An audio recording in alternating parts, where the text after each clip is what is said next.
Hello दोस्तों, नमस्कार। मैं नागेश्वर महाराज आप सभी का स्वागत करता हूं। मैं दोस्तों, भक्तों, शिष्यों, आप सभी को बताना चाहूँगा कि किसी भी बाबा के पास आप जाते हो, किसी तांत्रिक के पास जाते हो, किसी भगत के पास जाते हो, आप अपना तंत्र काट करवाते हो या फिर ए टू जेड जो भी आपकी परेशानी है उससे आप बताते हो। आपका रोजी रोजगार नहीं चल रहा है, आपका स्वास्थ्य खराब है, आपकी बीवी परेशान है, या बीवी जाती है तो बताते हो आपका पति परेशान है, आपका बच्चा परेशान है, या फिर आपके घर में आर्थिक तंगी है, न जाने क्या क्या परेशानियां उत्पन्न होती हैं। तब आप किसी बाबा के पास जाते हो, उनसे बोलते हो, हाथ जोड़ते हो कि बाबा मुझे ऐसी ऐसी परेशानियां हैं। ठीक है, तो इसमें ये मत सोचो आप कि इसमें कुछ आपकी गलती नहीं है। आपकी बहुत गलतियां होती हैं। ठीक है, जब आप मुसीबत में फंसते हो तो अपनी गलतियों की वजह से ही फंसते हो, या फिर आपको अपने बारे में ही पता नहीं होता है कि हम किस गलत रास्ते पर चल रहे हैं या फिर हमें किस रास्ते पर चलना चाहिए, ये आपको पता नहीं होता। ठीक है, तो आप बाबा के पास जाते हो तो बाबा क्या करते हैं, जो भगत होते हैं वो आपकी जो तंत्र बाधाएं लगी आपके ऊपर होती हैं उसे वो ख़त्म कर देते हैं, या फिर और आपके ऊपर से कुछ ऐसे पूजा पाठ करवा देते हैं जिससे किसी भगवान के नाम से करवाएं, किसी माता के नाम से करवाते हैं तो उससे आपको थोड़ा लाभ हो जाता है। ठीक है, तो आपको थोड़ा ही लाभ होता है, पूरी तरह से लाभ नहीं होता। इसके पीछे का कारण क्या है?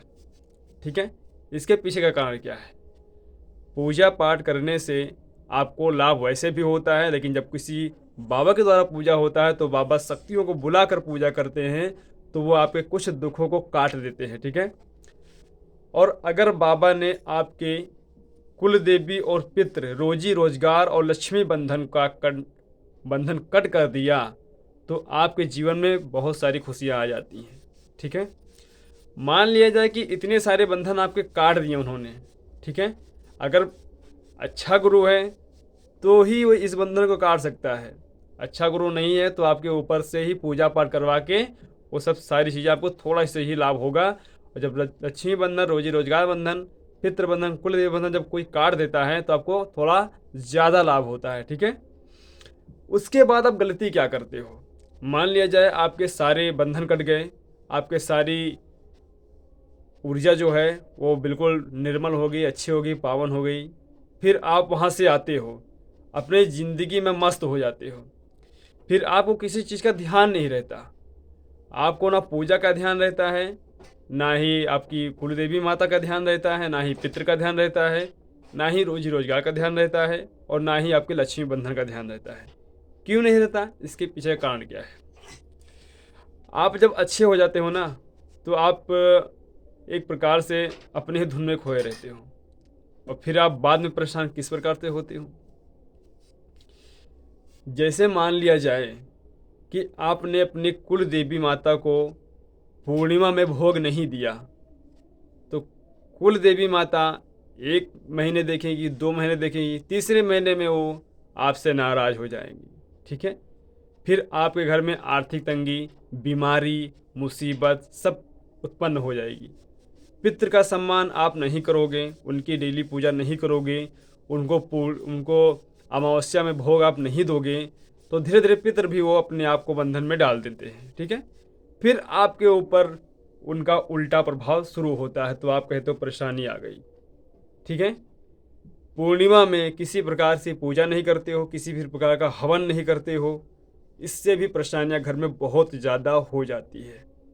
तब आपके ऊपर जब कुल देवी पितृ जब नाराज हो जाते हैं तो आपके ऊपर कोई भी तंत्र होता है ना, बड़े आसानी से लग सकता है। छोटा से छोटा तंत्र आपको इतने बड़े कमाल दिखाएगा कि आप सोचोगे बहुत बड़ी मुसीबत आ गई। तो ये सब चीज़ें होती हैं। मैं जो बताने वाला हूँ आप सभी को कि पूर्णिमा में किस प्रकार से आपको हवन करना है, किस प्रकार से आपको भोग देना है, किस प्रकार से आपको अपने आप में रहना है। कुछ लोग ये सोचते हैं कि बस जीवन में एक ही बार करना होता है, ऐसा नहीं होता है। पूर्णिमा के दिन आपको समय निकालना पड़ता है। समय आप निकालें, पूर्णिमा के दिन हवन करें। जिस जिस प्रकार से मैं बताऊंगा उस प्रकार से आपको हवन करना है, और पूरी तरह से सात्विकता आपके अंदर लानी है। सात्विक तरीके से आपको रहना है, ताकि कोई भी बुरी शक्ति आपको छू ना सके, आपका दुश्मन आपके ऊपर वार ना कर सके, आपकी कुल देवी माता आपसे खुश हो जाएं, आपके पितर आपसे खुश हो जाएं, आपके क्षेत्र के देवता आपसे खुश हो जाएं, तो ही आप अपने जीवन में खुश रह सकते हो, वरना नहीं रह सकते। ठीक है, तो हर एक पूर्णिमा में आपको ध्यान देना है नागेश्वर महाराज जी के बातों पर कि मैं क्या कह रहा हूँ। ठीक है, उन सब चीज़ों को आप समझो। पूर्णिमा में 24 तारीख तक मैं आप सभी को वो दे दूंगा जो मुझे देना है। ठीक है, फिर आप पूर्णिमा में हवन शुरू कर देना। जो भी है A to Z परेशानियाँ आपकी ख़त्म हो जाएंगी पूर्णिमा में हवन करने से, मेरे द्वारा बताए हुए तरीके से। ठीक है, आने वाली डेट में न जाने कितने लोग इस वीडियो को देखेंगे तो वो सोचेंगे ये 24 तारीख को, ये 24 तारीख नहीं, जितने भी पूर्णिमा आएंगी आपके जीवन में, आप कभी भी मुझसे जुड़ोगे तो आपको मैं जानकारी अवश्य दूंगा। ठीक है, तो आपको समझना चाहिए हर चीज़। नागेश्वर महाराज समझाने के लिए आए हैं। ठीक है, ना कि आपको परेशान में डालने के लिए।